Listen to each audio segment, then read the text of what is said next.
Pois é, e tem um complemento, inclusive, em relação aos interrogatórios, porque antes de ser ouvido no judiciário, Jair Bolsonaro procurou Michel Temer para se aconselhar e ouviu do MDBista que deveria adotar um tom menos agressivo no interrogatório.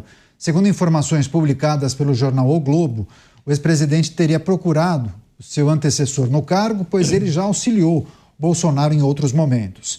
O líder dos conservadores passou o fim de semana anterior ao depoimento em São Paulo para se consultar com advogados e preparar a sua estratégia.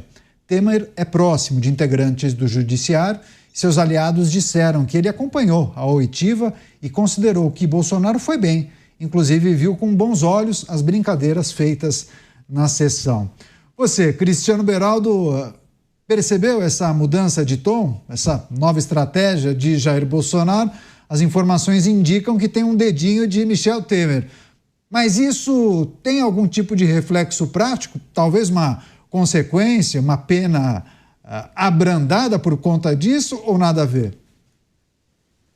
Peniato, Michel Temer é ex-presidente da República, ex-presidente da Câmara dos Deputados, professor de Direito Constitucional, é o que se pode chamar de um gentleman no trato com as pessoas e bastante conservador nos seus hábitos. E eu tenho um pouco de dificuldade de imaginar o ex-presidente Michel Temer combinando uma piada a ser contada por Jair Bolsonaro ao ministro Alexandre de Moraes, que foi para o Supremo Tribunal Federal a partir de uma indicação de Michel Temer enquanto estava na presidência da República. Não acho que o tipo de direito, de atuação, de militância jurídica de Michel Temer seja um tipo de militância da galhofa. Até porque me parece que, depois de ter proferido todos os ataques durante tanto tempo, chegando ao ponto de, num comício na Avenida Paulista, dizer textualmente que não atenderia mais, não cumpriria mais decisões vindas do Supremo Tribunal Federal tomadas por Alexandre de Moraes. O ex-presidente, no exercício do cargo de presidente da República, disse isso. Então, imaginar que a sua estratégia de defesa é a humilhação, porque, obviamente, quem disse tudo o que ele disse a respeito de Alexandre de Moraes, e disse com convicção, chegar na frente do ministro para dizer: ministro, vem ser meu vice-presidente, meu candidato a vice, tem que ter realmente ter perdido absolutamente toda a dignidade, porque é assim que eu vejo esse tipo de comportamento. Os animados, aqueles que ficam aplaudindo tudo e qualquer coisa que o ex-presidente fale, acham que a estratégia para ele dizer que ele será candidato no ano que vem. Então as pessoas se iludem com aquilo que elas querem. Agora, este tipo de comportamento não representa a direita aguerrida que precisa existir no Brasil para que o Brasil dê uma guinada de volta à normalidade, de volta ao progresso, de volta ao equilíbrio de poderes.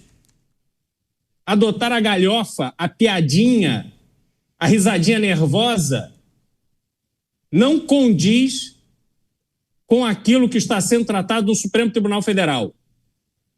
Fizeram ou não fizeram alguma coisa errada? Porque se nada fizeram de errado, assumam o que fizeram.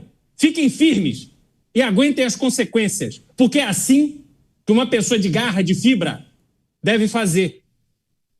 Então, Caniato, eu sinceramente tenho muita dificuldade de acreditar que aquilo que se viu no depoimento do ex-presidente foi uma estratégia combinada com o ex-presidente Michel Temer. Pois é, você, Dávila, quero te ouvir também. A adoção desse tom mais ameno por parte de Jair Bolsonaro, essas brincadeiras mencionadas pelo Beraldo, muitos fizeram essa reflexão. Bom, as brincadeiras são justamente para quebrar o gelo, né? Um momento ali de muita sisudez. Essa foi a estratégia do ex-presidente Bolsonaro, enfim, mas tudo isso tende a funcionar? Você viu com bons olhos ou com maus olhos, Dávila? Eu vou dizer o que eu vi com bons olhos, depois o que eu vi com maus olhos. O bons olhos foi o clima de cordialidade. É assim que se trata numa república. Um questiona, o outro responde, um respeita. Então, a cordialidade faz parte do clima de um tribunal. E isso eu achei que foi um aspecto muito positivo. Aquilo não se transformou num palanque político, né, eleitoreiro, e também não se transformou numa plataforma de justiceiro. Então, este clima de cordialidade é algo tão comum nas democracias, mas tão raro no Brasil. Então, esse foi um aspecto positivo que eu achei. O que eu vejo com maus olhos, e aí um pouco corroborando com o Beraldo, é até hoje a falta de noção da liturgia do cargo que as pessoas ocupam. Não existe esse respeito. Parece que a formalidade do cargo, os rituais do cargo, é uma espécie de ritual careta. Não tem nada de careta. É isto que acaba balizando o comportamento das pessoas. E quando você perde essas referências, o que acontece é que você acaba caindo nessas banalidades, brincadeiras, que isso... Olha, vamos resumir aqui. O caso da narrativa sustentada pela Procuradoria-Geral da República, que pode levar à cadeia tantas pessoas, é por causa do descuido do uso das palavras durante tanto tempo dessas pessoas que estão sendo julgadas. Porque se fossem pessoas que usassem as palavras de maneira cuidadosa, elas não estariam sendo pegas ou colocado entre aspas para jogar contra essas pessoas, e elas podem cair na cadeia, elas podem ficar na cadeia, elas podem ser condenadas, muito mais porque esse descuido com as palavras acaba alimentando a narrativa da Procuradoria-Geral da República. Por isso, cuidado com as palavras, cuidado com o respeito ao cargo, os rituais, é algo muito importante. Então, eu entendo que o conselho do ex-presidente Michel Temer, nesse sentido, trate com cordialidade, né, e evite brincadeiras. Agora, brincadeira é impossível de evitar em pessoas como essas que estão sendo julgadas, principalmente o ex-presidente Bolsonaro. É uma coisa instintiva dele, é o jeito dele ser. Mas é justamente o descuido das palavras. Quantas testemunhas ontem, Canhato, pediram desculpas pelas palavras? O que é isso? É uma reação sem pensar. Só que você esquece que você é ministro da Casa Civil, que você é ministro da Defesa, que você é uma pessoa que está ocupando um cargo importante. Não dá. Você tem que pensar 2 vezes quando você exerce um cargo público ao se manifestar. Então não é lugar de brincadeira, não é lugar de conversa de botequim, é lugar de tratar com seriedade a função que cada um cumpre. E foi justamente essas escorregadas que abriu espaço para uma narrativa que pode levar essas pessoas à cadeia. Não, o próprio ex-presidente Jair Bolsonaro, em dado momento, chegou a pedir desculpas quando o ministro que o interrogava lembrou de um episódio em que o então presidente mencionava nomes de ministros, fazendo uma associação ou uma alusão à propina, 20 milhões, 10 milhões, enfim. E aí o ex-presidente Jair Bolsonaro chegou, inclusive, a se desculpar. Mas você estava falando de liturgia, Dávila, eu me lembro do então ministro Marco Aurélio Mello repreendendo advogados de uma sustentação oral, porque eles se referiam aos ministros por você ou vocês, né? E ele acabou chamando a atenção desses advogados naquela sessão, isso certamente há mais de 5 ou 6 anos. Mas você, Mota, a informação, a notícia indica que o ex-presidente Michel Temer teria aconselhado Jair Bolsonaro a ajustar o discurso, amenizar o tom no interrogatório, e aí muitos conectam essa informação ao que foi visto no interrogatório. Jair Bolsonaro, um pouco diferente daquele que as pessoas conhecem, inclusive fazendo brincadeiras com o ministro do STF. Canhato, esse é um momento muito difícil da história do Brasil, com personagens difíceis e fatos mais difíceis ainda. Então, acho que, primeiro, a gente precisa ter a humildade de dizer que, provavelmente, o que a gente não sabe é muito mais do que aquilo que a gente sabe. E muitas vezes as coisas que a gente vê, as aparências, escondem por trás coisas das quais a gente não tem a menor ideia. É muito difícil se colocar no lugar de quem está passando por um processo como aquele. É muito difícil imaginar o que é aquilo. Me lembra aquele livro de Franz Kafka, né, O Processo. Um dia o sujeito acorda de manhã e descobre que está sendo acusado, está sendo processado. Ele não sabe por quem e ele não sabe qual é o crime. Uma situação diferente dessa que a gente viu, mas que guarda aspectos muito semelhantes. A gente não tem alternativa, a gente tem que analisar os fatos que chegaram ao nosso conhecimento. Então, já que a gente está falando de conselho, eu vou lembrar uma coisa. O Brasil nunca viu uma manifestação do tamanho daquela que aconteceu em 7 de setembro de 2021. Eu acho que o Brasil provavelmente jamais verá de novo tamanha expressão popular de esperança e confiança no futuro do país. E hoje, para a gente aqui, nesse momento, tudo aquilo que não está tão longe no tempo, tudo aquilo hoje parece um sonho ou até um delírio. Porque no Brasil de hoje, a liberdade é precária, é frágil, é provisória. Uma palavra pode acabar com a sua liberdade. Isso não é normal. Isso não é Estado de Direito. Um Estado de Direito, onde vigora a liberdade, você não tem que ficar medindo as suas palavras, tomando cuidado. É lógico, respeito é essencial em todas as relações, principalmente nas relações de poder. É um erro você usar desrespeito como instrumento político, mesmo com seus adversários. Talvez seja muito mais importante você respeitar os seus adversários do que os seus amigos. Agora, isso não significa que tudo isso que a gente está vivendo é uma brincadeira. Porque se for uma brincadeira, é uma brincadeira na qual muitos sofrem para o divertimento de poucos.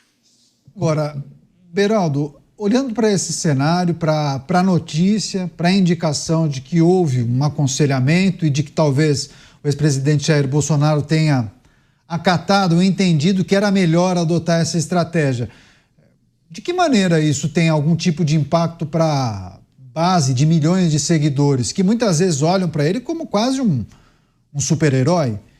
E aí imaginavam que haveria ali um confronto, ou aquele Jair Bolsonaro raiz talvez estivesse de frente com um adversário. Muitos fazem essa leitura. E aí viram e observaram uma outra situação. Você acha que uma decepção para parte da base de Jair Bolsonaro, ou eles conseguem compreender justamente isso que você disse? Ah, tá, trata-se de uma estratégia. Ok, então ele não é aquele Jair Bolsonaro que a gente gosta, que a gente conhece, tudo bem, vamos relevar porque trata-se de uma situação diferente. Você acha que é por aí? Renato, eu acho que existem dois grupos. Existem os cegamente apaixonados, que não se importam com o teor, aquilo que efetivamente as palavras proferidas pelo ex-presidente em qualquer circunstância querem dizer.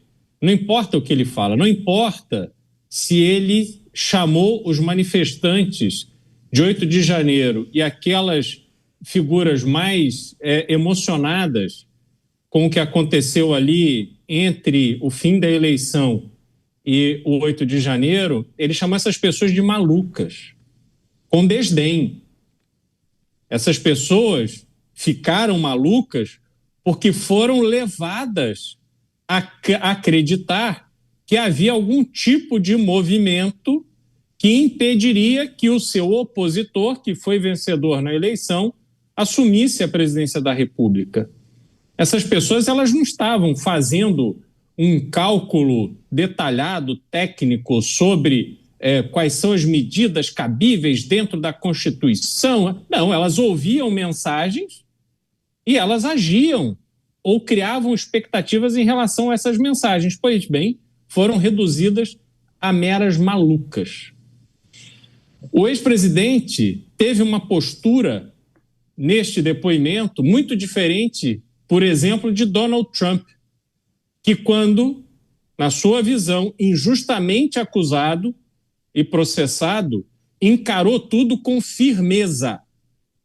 Não contou piada. Fez cara de quem estava irritado em razão da injustiça que sofria. Se nós olharmos para os depoimentos da Operação Lava Jato, em que membros da esquerda brasileira foram interrogados, presos, mas ficaram ali não fazendo piadinha. E se você observar a dinâmica dessa polarização política que existe, os militantes, os representantes da esquerda brasileira são esses. São aqueles a serem vencidos. Alguns guerrilheiros treinados em Cuba modificaram a sua face para fugir. Declararam que entraram ilegalmente no Brasil enquanto estavam fugidos da polícia, armados. Outros arquitetaram e executaram sequestro de embaixadores. Outros pegaram em armas para assaltar bancos. É este nível de gente que está na situação hoje, no governo hoje. São essas pessoas que estão dominando a cena política e empurrando a direita para esta vala da injustiça que existe hoje no Brasil. Não se pode enfrentar isso com piadinha. Não se pode enfrentar isso com este tipo de atitude, pedindo desculpa a tudo. Pedindo desculpa por quê? Então não falasse. Se falou, assuma. Tenha uma postura digna. Não entregue aos brasileiros de bem que têm esperança num Brasil decente, num Brasil melhor, num Brasil em que as suas lideranças não deem uma banana para os aposentados que foram roubados por associações e sindicatos. Essas pessoas merecem uma ação digna daqueles que se propõem a serem líderes dessa mudança. Portanto, Caniato, acredito que os apoiadores do ex-presidente Bolsonaro podem ser divididos nesses dois grupos. Aqueles que não prestam atenção em absolutamente nada e não fazem uma análise fria, lógica do que está acontecendo, do que o ex-presidente está dizendo. E outros que já estão percebendo, em números cada vez maiores, que realmente este tipo de atitude, como vimos, não é a atitude de alguém que vai efetivamente ser parte de um processo de mudança no Brasil. Daqui a pouco eu vou colocar, inclusive, na tela mensagens de pessoas que nos acompanham, mas tem duas colocações, duas perguntas aqui, Dávila. Eu vou direcionar para você, porque uma delas tem muito a ver com o que você disse, usou a mesma expressão, inclusive. Uma pergunta: qual é o limite da cordialidade e da dignidade, fazendo menção à postura de Jair Bolsonaro, que você usou a expressão eles foram cordiais. E aí, para arrematar, se essa versão paz e amor de Jair Bolsonaro terá algum efeito no resultado, claro. Caniato, a dignidade do cargo é algo fundamental. Você é, na verdade, a personificação da República quando exerce um cargo, seja no Supremo Tribunal Federal, no Poder Executivo, no Poder Legislativo. Você está revestido de autoridade, você recebe esta autoridade ou pelo voto ou por indicação para exercer a sua função em nome da República, em nome do cidadão, em nome do país. Olha o peso dessa responsabilidade. Por isso é preciso, sim, a dignidade, a formalidade, o respeito à regra e ser muito cuidadoso no uso das palavras. Porque você não é mais o Caniato, agora você é o ministro das comunicações, é outro papel. Então as pessoas precisam se preparar para ocupar esse cargo dessa forma, digna significa, na ocupação de cargo público, o respeito integral às regras, aos rituais, e você ter a consciência plena de que a sua palavra agora não é mais a sua palavra de cidadão, mas é a sua palavra de autoridade que exerce o poder em nome do povo, em nome do país. A cordialidade é o comportamento respeitoso, educado, tolerante. Educação, cordialidade é algo fundamental. É isso que define um país civilizado de um país bárbaro. A cordialidade é o que faz com que as relações humanas sejam sólidas, produtivas e respeitosas. Por isso, essa mistura de cordialidade com a dignidade do cargo são dois elementos fundamentais para o exercício do poder, do respeito e da tolerância. Coisas, Canhato, que não temos mais visto no Brasil há muito tempo. Por isso, se quisermos recuperar a credibilidade das instituições, precisamos resgatar a dignidade do exercício do cargo. Se quisermos acabar com a polarização no país, nós precisamos voltar a tratar as pessoas com respeito, com cordialidade. E porque sem respeito e cordialidade, nós não toleramos as diferenças. Nós não respeitamos o contraditório. E vai sobrar o quê? A censura, a repressão. A tratar uma pessoa que pensa diferente de nós como um inimigo a ser eliminado. Não é assim na democracia. A democracia é preciso respeito, cordialidade, para convivermos pacificamente com a pluralidade e a diversidade. E entendendo que pluralidade e diversidade, Canhato, é um ativo para a sociedade e não um problema. Não, eu achei conceitualmente perfeito, mas eu entendi muito mais no sentido de Jair Bolsonaro ter ultrapassado o limite da cordialidade e ele acabou ferindo a sua própria dignidade. Ele foi mais do que cordial quando foi quase submisso ou brincalhão com o ministro do Supremo, e aí muitos entenderam. Bom, ele feriu sua própria dignidade quando adotou essa postura. Me parece que esse foi o sentido dado pela pessoa. Quer só arrematar, daí eu passo para o Malta. Mas, justamente, ele, ao pedir desculpas por determinadas palavras, mostra o descuido e a falta de dignidade como ele exerceu a função pública. Ele continuou na presidência da República como se fosse o deputado do baixo clero. Não, você mudou de posição. Você está ocupando o cargo mais importante do país. E se não fosse, como eu disse, esse descuido com a palavra, provavelmente não teria tido uma narrativa que sustentasse o processo que ele está respondendo no momento. Então, este descuido pode custar a liberdade do ex-presidente Bolsonaro. Isso mostra que, ao ser descuidado com a palavra, ao não seguir os rituais da dignidade do cargo, você coloca em risco não só a sua gestão, mas o seu futuro e, principalmente, esse julgamento da posteridade. Você, Mota, os muitos aspectos que envolvem a maneira como Jair Bolsonaro se colocou nesse interrogatório, e aí teve até uma mensagem aqui, se essa versão paz e amor terá algum efeito, né, no resultado desse processo, desse julgamento. Eu acho que isso são coisas absolutamente secundárias, Canhato.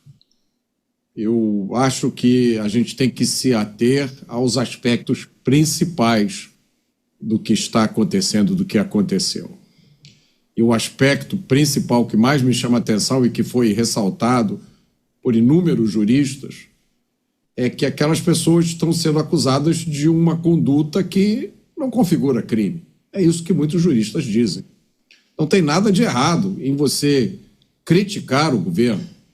Não tem nada de errado em você achar que determinado governo que está entrando vai ser ruim para o país. Qual é o problema disso? As palavras não configuram crime. Eu não acho que porque você não usou as melhores palavras possíveis, você tem que ser sujeito ao inquérito criminal, processado e preso. Se esse critério fosse usado, eu acho que o Brasil teria uma quantidade enorme de homens públicos na prisão. Porque a falta de inabilidade no uso das palavras é a característica principal de certos políticos nossos. E eu não estou falando de Jair Bolsonaro. Jair Bolsonaro tem momentos em que, sim, ele se expressa da forma dele, característica natural, momentos. Para outros políticos brasileiros não é momento, não. É a rotina deles.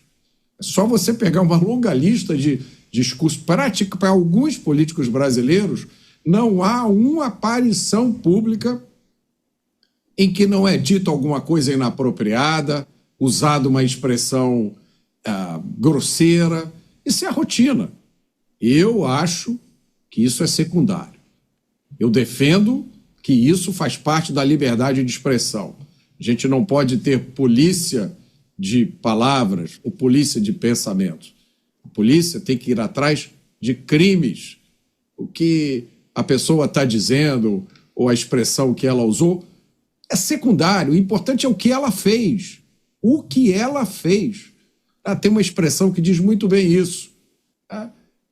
Os seus gestos falam tão alto, as suas ações falam tão alto que eu não consigo escutar o que você diz. Então, nós temos que tomar cuidado para não gastar o nosso tempo inteiro prestando atenção nos detalhes, enquanto o essencial passa na nossa frente. Tem uma coisa muito grave acontecendo nesse país hoje, que é a erosão das liberdades, de todos os tipos de liberdade. E a gente tem que tomar cuidado para não embarcar nessa canoa.